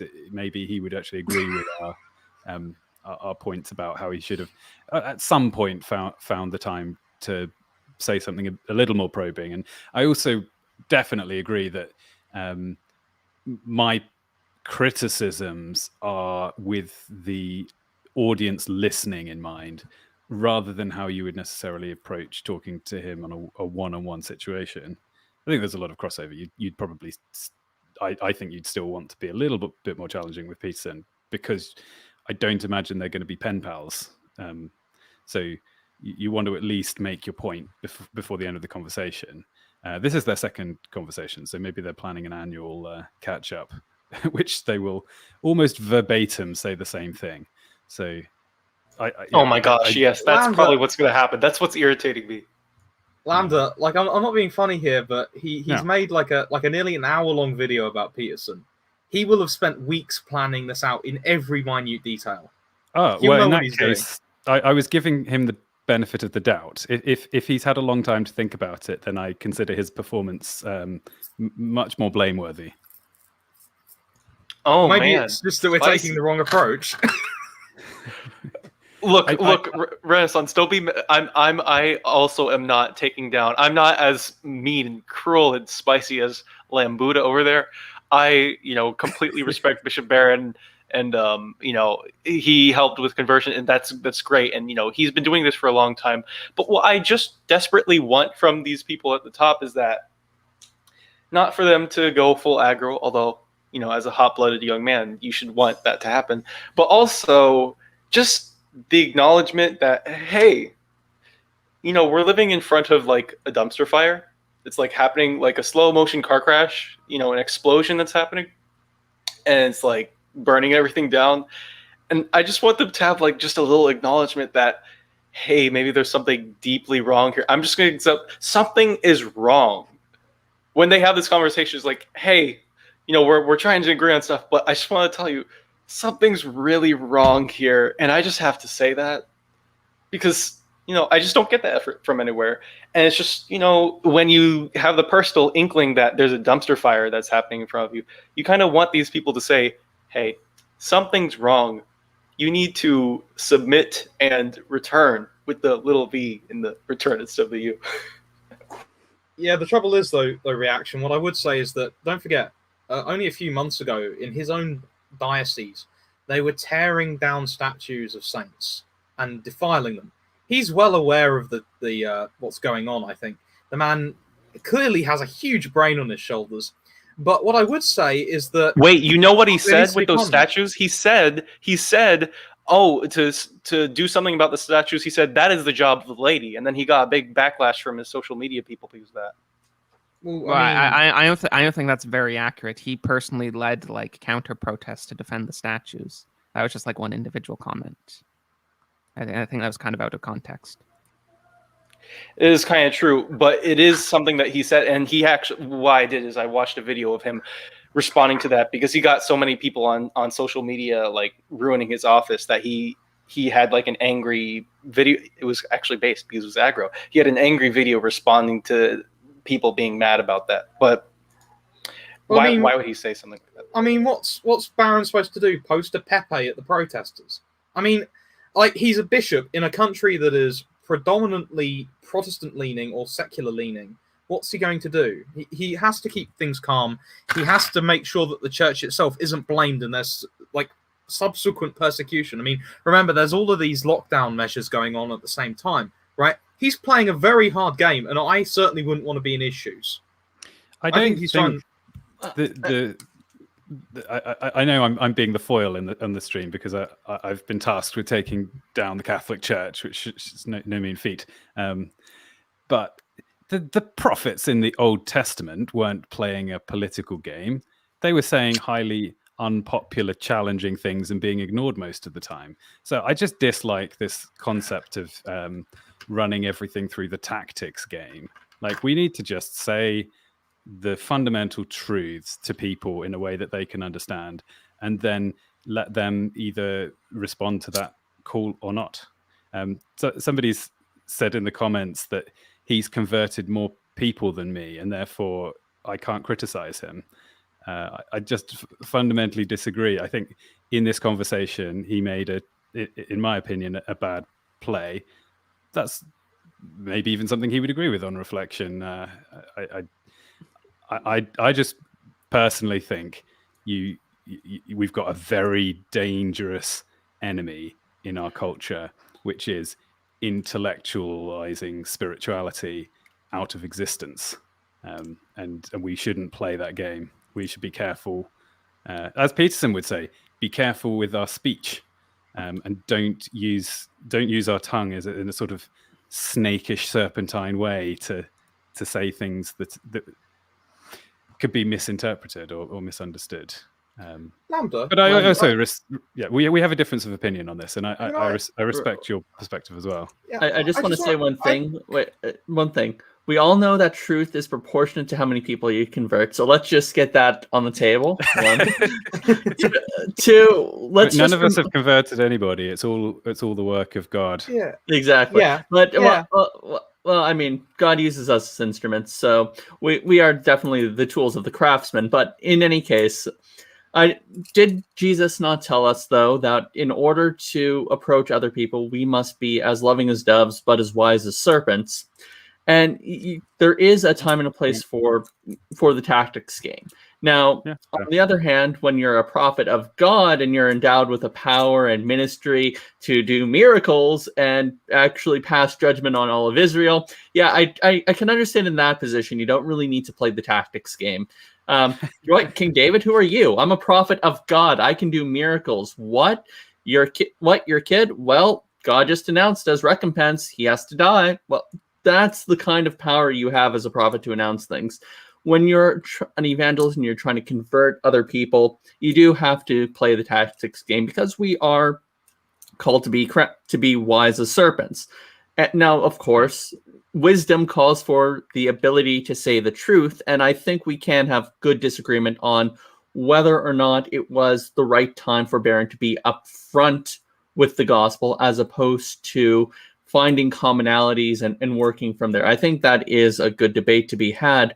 And I think in terms of understanding his personal relationship with Peterson, because it does appear that they have one, I think that I would exercise a bit of caution, because I think that there is something there that we might not be aware of that I think Barron is exactly cautious of.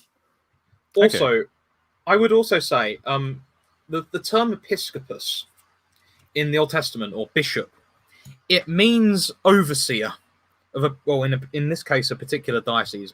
He's got to oversee all of the different things that are going on. He's got to oversee. He's an auxiliary bishop, right? He's got to oversee his diocese. He's got to oversee all the people on his YouTube. He's got to oversee the spiritual development of people outside the faith that he's talking to, right? He's got to factor all of these things in all at once.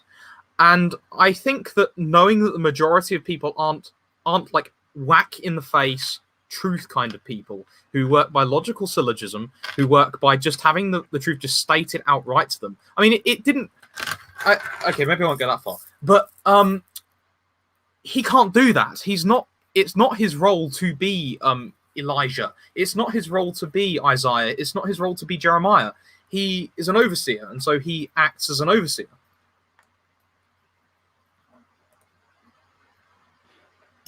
Yeah, I want to say both of your responses that you just gave were extremely well formulated and have made me somewhat reconsider my position. So good job, both.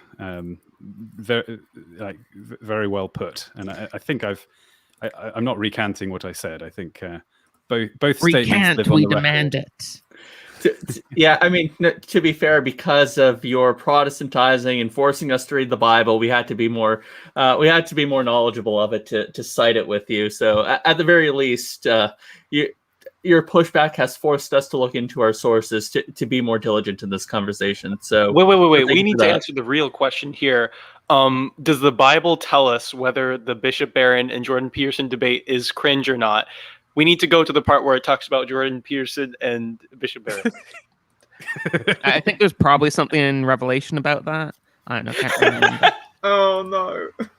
If you Okay, so really we got interpret another it. super chat. Expat Theocrat for $5. Timothy Gordon had an interesting take on this conversation.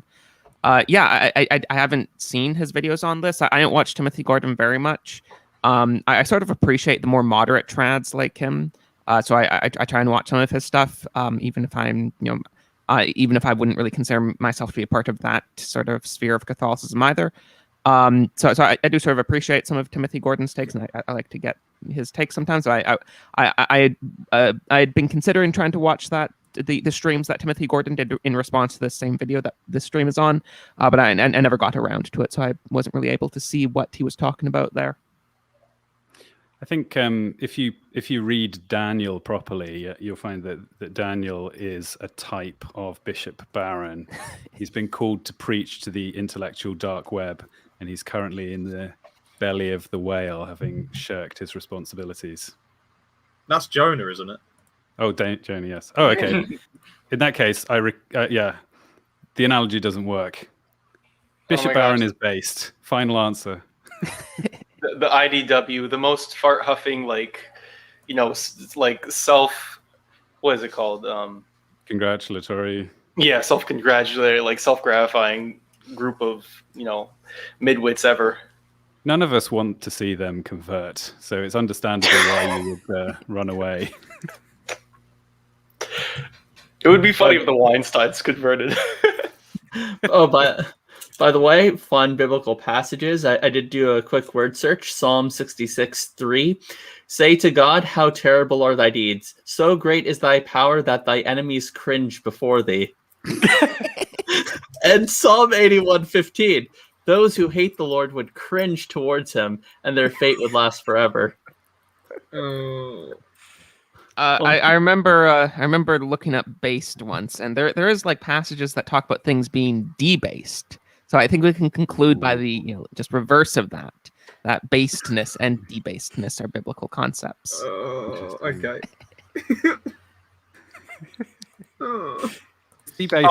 Stop groaning, Renaissance. You like it. You know it's good. Oh, it's so bad. Ooh. I'm above this. No, you're not. We're either based. No, I know I'm not above. I know I'm not above it. I'm not above it. Final episode on this channel one day when Settler is sort of 98 and on his deathbed will be is based. That is the final question. Okay, so do we have more to say about this live stream? No, except to call out Bishop Barron. I challenge him to a debate directly. Okay. As somebody who is not a Catholic, I think I know more about the correct way to be a bishop than he does. Yeah, everyone tweet Lambuddha, hashtag Lambuddha Bishop Barron debate. I'll get that tweeted out right now. Amazing. Okay, someone fill air while I'm doing this. Having a non-metallic currency is debased. That is correct, Will H. What a pun.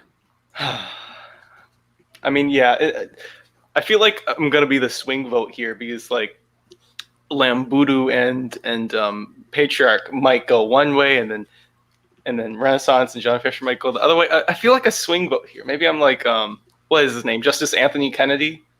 I thought that it was going to be just me and Patriarch, but I'm starting to sense in the air that there is mutiny afoot amongst the Caths on stream. Who is the crazy swing vote? Is he going to be the rad swing vote? The rad track goes Sade. It's going to be me saying he's based, and then you four all saying that he's cringe after the whole of the last, how long have we been streaming? Hour 45. I'm going to say based, but in a qualified sense. Is that acceptable? When Settlers finish tweeting, then we'll check Okay, with okay, him. I got the tweet. Is a qualified based a thing? Yeah, I mean, I don't see why not. Okay. Okay, everyone, it is hashtag. It's hashtag Lambuddha. I mean, it's just spelt the correct way, Lambuddha, so it should be pretty obvious. Lambuddha, Yeah. Bishop Barron debate. That's the hashtag. Tweet at Bishop Barron. Be respectful. Make sure to refer to him as Your Excellency. Those are the correct terms for a bishop. But yeah, tell Bishop Barron to debate Lambuddha on how best to be a bishop. And through that conversation, I'm going to improve the whole church. So it's quite an important meeting of the minds. Yeah. Just think of this could be like, this could cause like the next ecumenical council or something, where they declare based on Lambuddha's teachings how exactly a bishop should be a bishop. Right. Yeah. It's about time. Yeah. Okay. So I guess it's time for the votes. Let's start with you computing the soul. I haven't watched it, so I'm going to abstain. That sucks. Okay, Lambuddha. Oh, I have to say cringe, don't I? I mean, I'm not going to debate him after saying he's based. He Okay, needs to talk to me to become based. that's a pretty good point. 21st reaction. I endorse Bishop Barron and say that the discussion was cringe. Okay, John.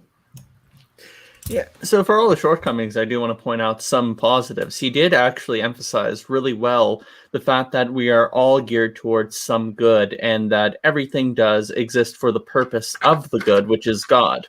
I really loved his analogy of using Dante's Inferno, where Satan himself, in a weird, twisted way, seeks God because he seeks an apparent good that he mistakes for God, in a sense, is idolizing him. And he has that great image where Satan is just creating the coldness of hell by flapping his wings. The flapping of the wings are made for the purpose of glorifying God. They are supposed to rise up, but because he's stuck in his sins, it ends up working against him.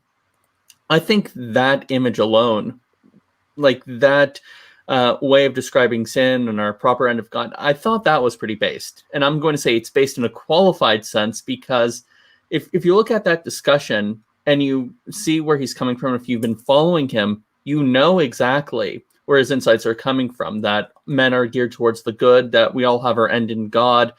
And I think that his philosophical points were informed by his Catholic philosophy. I think that if anyone goes away from that conversation interested in just how he thinks and gets involved in his channel, I think he would have done his job. I think that his aversion to challenging Peterson, which a lot of people have taken in the worst way or taking it in a bad way, I think there is some legitimacy to those criticisms. But ultimately, I think that he has a personal friendship with Peterson, and I think he is working from a position that we're not exactly positioned to judge on. Well, or I'm not going to judge him on. So I think from a philosophical point of citing Catholic terminology and philosophical ideas, I think it was based in that respect, and I think he deserves a lot more credit for it. Okay, so the ruling is based. Yes, my ruling is based. Okay. So that's 3-2. Okay, then, or no, I mean I haven't voted yet. So it's 3-1. No, Renaissance abstained. Yeah, so but it's no. 2-2 at the moment, and Patriarch we're about vote. to hear the only vote that actually matters anyway. Yeah. Okay, I so like that. me, I don't know. Okay, I'm going to keep this simple. Bishop Barron's a successor of the apostles. I'm not based. Yeah. There we go. Okay, and using my authority as Basticus Maximus, I'm overriding the majority of my brother basedologists. This is mainly because it would be awfully embarrassing that I'm on the losing side of the very first time I do one of these official based cringe ratings. So me, Ruly Giuliani, just can't allow that. Can I say that the issue with this debate is that we were talking in the absence of a key piece of evidence, which is the way that you were eventually going to rule. Had I known that you in the future were going to say that he was based, of course I would have come in on the other side of the debate. Yeah, I mean, of course, it's like with Archbishop Lefebvre signing Dignitatis Humanae after Pope Paul approved it. I just kind of assume that my brother basedologists will ultimately concede to whatever I decide. Sure. Exactly. But yeah, so okay, shilling time then, I guess. People, do you want to shill your channels? Oh, okay. My name is John Fisher 2.0. My channel is Original Win Productions. If you want to find a channel with Catholic content, especially around the whole trad versus normie stuff, well, I'm kind of a connoisseur in that area. Feel free to follow me and check out my various live streams with Counter Sedevacantism, where we discuss why Sedevacantism is indeed cringe and not based. Great. I'm Lambda, and I run a weekly Bible study with increasingly also midweek streams. The Saturday night, though, that's the party. And I think everybody on this stream has been on it at some point. So anybody who's still listening at this point, clearly you like the voices that you've been hearing.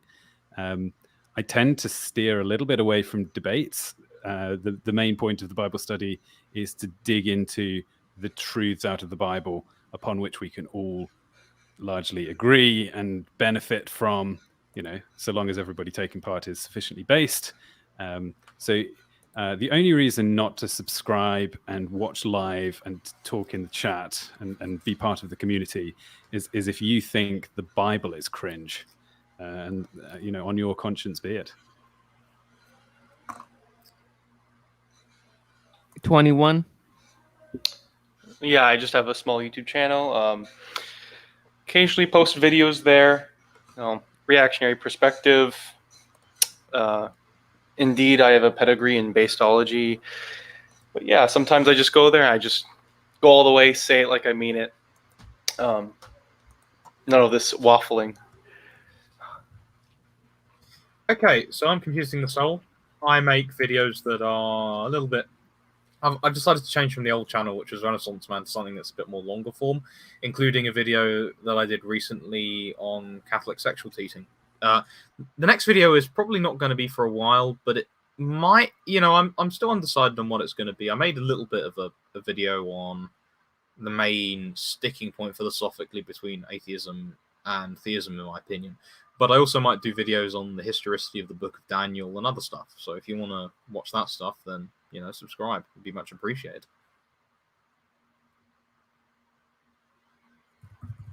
Okay, yeah.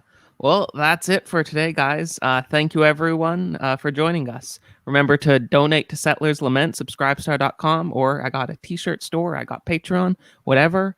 And thank you, everyone, very much for joining us. So goodbye.